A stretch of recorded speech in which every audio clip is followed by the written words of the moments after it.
सूचना केवल हमारे विचार हैं, वित्तीय सलाह नहीं। निर्णय लेने से पहले खुद शोध करें। किसी भी लाभ या हानि के लिए हम उत्तरदायी नहीं हैं।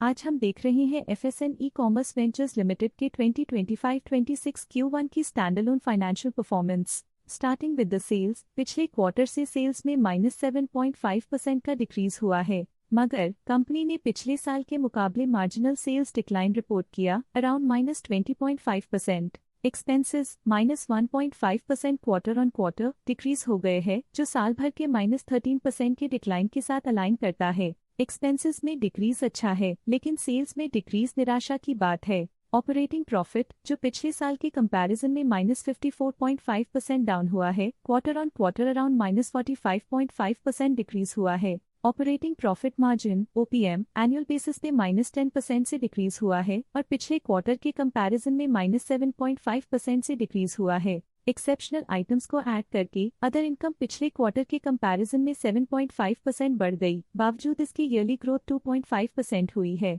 इंटरेस्ट एक्सपेंसेस पिछले क्वार्टर से 18.5% अप हुआ, लेकिन ईयर ओवर ईयर इंक्रीज 26% हुआ है। डिप्रिशिएशन कॉस्ट्स में क्वार्टरली -5.5% का डिक्लाइन देखने को मिला और ईयरली बेसिस पे 38% का इंक्रीज देखा गया। Profit before tax annually -27% decrease हुआ, लेकिन प्रोसीडिंग क्वार्टर से -14% डिक्रीज हुआ है। इस साल कंपनी ने 76.5% टैक्स पे किया और क्वार्टरली कंपनी ने 26% टैक्स पे किया है। नेट प्रॉफिट ने ईयर ऑन ईयर -69.5% का डिक्लाइन दिखाया, लेकिन लास्ट क्वार्टर से -11.5% का कंट्रैक्शन हुआ है। इस क्वार्टर के दौरान कंपनी का परफॉर्मेंस इतना अच्छा नहीं रहा। नेगेटिव नेट प्रॉफिट लॉसेस को इंडिकेट करता है। वहीं अगर एनुअल एनालिसिस की बात करें तो साल के दौरान कंपनी का परफॉर्मेंस अच्छा नहीं रहा। नेगेटिव नेट प्रॉफिट का मतलब है कि कंपनी प्रॉफिट के कंपैरिजन में नुकसान उठा रही है। अर्निंग्स पर शेयर (ईपीएस) में ईयरली -67% का डिक्रीज देखा गया, लेकिन क्वार्टरली में 0% की बढ़ोतरी भी नजर आई। FSN e commerce ventures limited के फाइनेंशियल स्नैपशॉट को रिव्यू करते हुए कुछ मुख्य ट्रेंड्स सामने आए हैं जो कंपनी की परफॉर्मेंस पे रोशनी डालते हैं। जून 2022 से जून 2025 तक एफएसएन ई कॉमर्स वेंचर्स लिमिटेड की फाइनेंशियल जर्नी में सबसे पहले बात करते हैं सेल्स की। इस साल सेल्स में 53.5% की वृद्धि हुई है और पिछले 4 सालों में 119.5% की वृद्धि हुई है, जो एक निरंतर अपवर्ड ट्रेंड को दर्शाता है। पिछले 3 साल से सेल्स लगातार बढ़ती जा रही है, जो मार्केट एक्सपेंशन और कंज्यूमर डिमांड में वृद्धि को दर्शाता है। अब बात करते हैं एक्सपेंसेस की। इस साल एक्सपेंसेस 39.5% बढ़े हैं और 4 सालों में लगभग 1.5 गुना का इजाफा हुआ है।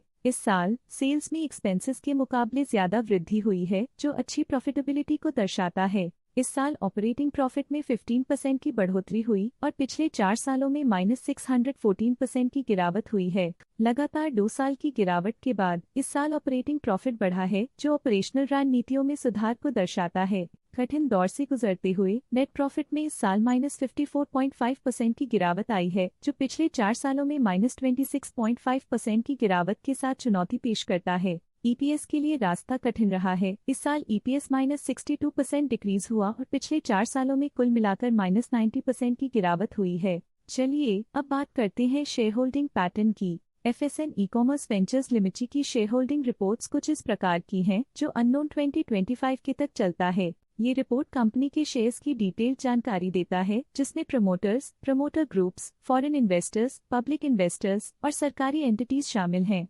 प्रमोटर्स शेयर होल्डिंग 2025 के में 52.16% से 2025 के में 52.14% तक डिक्रीज हो गया। ये डिक्रीज दिखाता है कि इस टाइम पीरियड में कंपनी पे प्रमोटर्स का कंट्रोल कमजोर हुआ है। पब्लिक हेल्थ शेयर्स का परसेंटेज 2025 के में 13.81% से 2025 के में 12.57% तक डिक्रीज हो गया। इस डिक्रीज से साफ है कि इस टाइम पीरियड में कंपनी में पब्लिक का हिस्सा डिक्रीज हुआ है। जब कंपनी के शेयर्स का अधिकतम हिस्सा प्रमोटर्स, एफआईआई, डीआईआई या गवर्नमेंट के पास होता है, तब ये माना जाता है कि कंपनी मजबूत हाथों में है, जो स्थिरता और मजबूत समर्थन को दर्शाता है और इस मार्केट की स्थिरता बनी रहती है। डोमेस्टिक इंस्टीट्यूशनल इन्वेस्टर के शेयर होल्डिंग में थोड़ा डिक्रीज आया 2025 के से 2025 के में, जो दिखाता है कि डोमेस्टिक इंस्टीट्यूशंस ने अपने स्टेक को -1.55 से डिक्रीज किया है। एफआईआई, फॉरेन इंस्टीट्यूशनल इन्वेस्टर्स ने अपना शेयर होल्डिंग 2025 में 8.83% से 2025 में 11.64% तक इंक्रीज किया।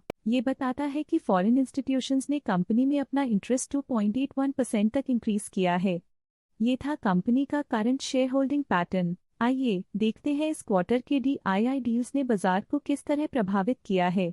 3 जुलाई 2025 को हरिंदर पाल सिंह बंगा ने 6 करोड़ शेयर्स बेचे 202.57 रुपीस पर यूनिट के हिसाब से, जिसका टोटल था 1215.4 करोड़। 30 मई 2025 को BNP पैरिबास फाइनेंशियल मार्केट्स ने 1 लाख शेयर्स अपने पोर्टफोलियो में शामिल किए 202.08 रुपीस पर यूनिट के हिसाब से, जिसका टोटल था 2.1 करोड़।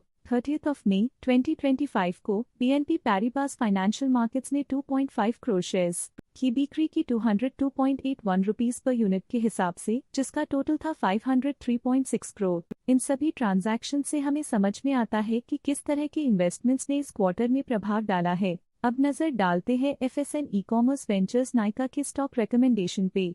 इस स्टॉक का करंट प्राइस 170.5 रुपीस चल रहा है। जियोजित फाइनेंशियल सर्विसेज ने स्टॉक की बाय रिकमेंडेशन दी थी। उन्होंने स्टॉक का टारगेट प्राइस 198 का अनुमान लगाया था। रिकमेंडेशन के समय स्टॉक का प्राइस 169.1 चल रहा था, जो करंट प्राइस से 18.2% अप है। ICICI सिक्योरिटीज ने स्टॉक की होल्ड रिकमेंडेशन दी थी।